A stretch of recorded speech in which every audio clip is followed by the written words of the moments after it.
Half the population of the United States, some 125 million people, switched on the TV one night in 1983 and with a heavy heart watched the final episode of one of their favorite series. The long goodbye between Hawkeye and BJ made national news, but the beginning of MASH started out as one man's memory.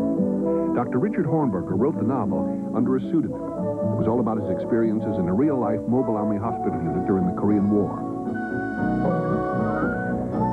17 publishers rejected it, believe it or not, before he got a sale. But it quickly became a bestseller, and the movie rights were sold for $100,000. Robert Altman directed the low-budget film that 15 other directors had turned down. But America went mad over MASH, and the movie grossed $36 million.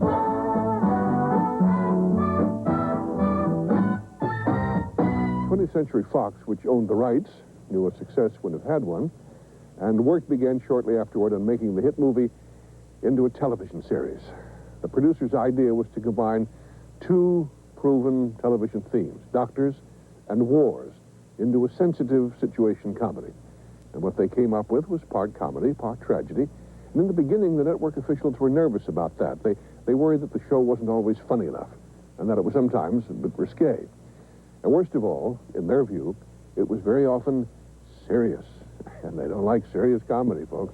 For a half hour to tackle, well, death and war and everything in between was a big bite that we attempted, and I don't think people thought we would make it. I'm not sure we thought we would make it, actually, but then we got to practice it for a long time. There's never been an idea for a show where you had people under the greatest stress possible and going crazy from that and trying to regain their sanity through some act of insanity of their own. I believe that the network saw it as a terrific service comedy, potentially. I think that was their concept of it. In the very early conversations with the network, they were afraid of the grimness. But MASH went on despite network fears, and it wasn't an instant success. We were in a miserable time slot. We didn't have very good ratings, and none of us were terribly secure about the show's chances, although we felt we were doing quality work. When they put us on the second year, after All in the Family, and just before Mary Tyler Moore, our ratings, of course, went through the roof, and we knew that we had a commercial success as well as a critical one. A key ingredient to its success was larger-than-life characters who were somehow familiar. Gary Berghoff was the only member of the film cast who appeared in the TV series, for which new characters were created. Klinger was based on the experience that Lenny Bruce lived through in the Navy. Lenny Bruce did not want to be in the Navy, and so from time to time he would put on a wave uniform, a female sailor's uniform. It didn't get him out. Got him a lot of propositions, but it didn't get him out of the Navy. And we just used it once to show the madness that went on in the camp during an inspecting general's visit, and it worked out so well, we kept him on for the next 10 years.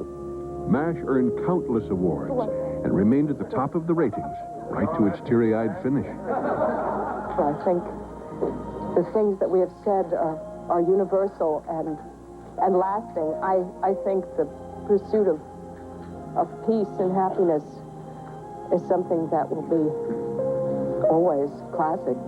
While MASH is funny a great deal of the time, a lot of the time it isn't funny, and a lot of the time it's very moving. People responded to that in droves, by the score. They appreciated what we did, held us up as an example of something that really they are, and clung to us. So, to all the creative people behind MASH, you made us laugh, you made us cry, and most important of all, you made us think. So we salute you for starting something big.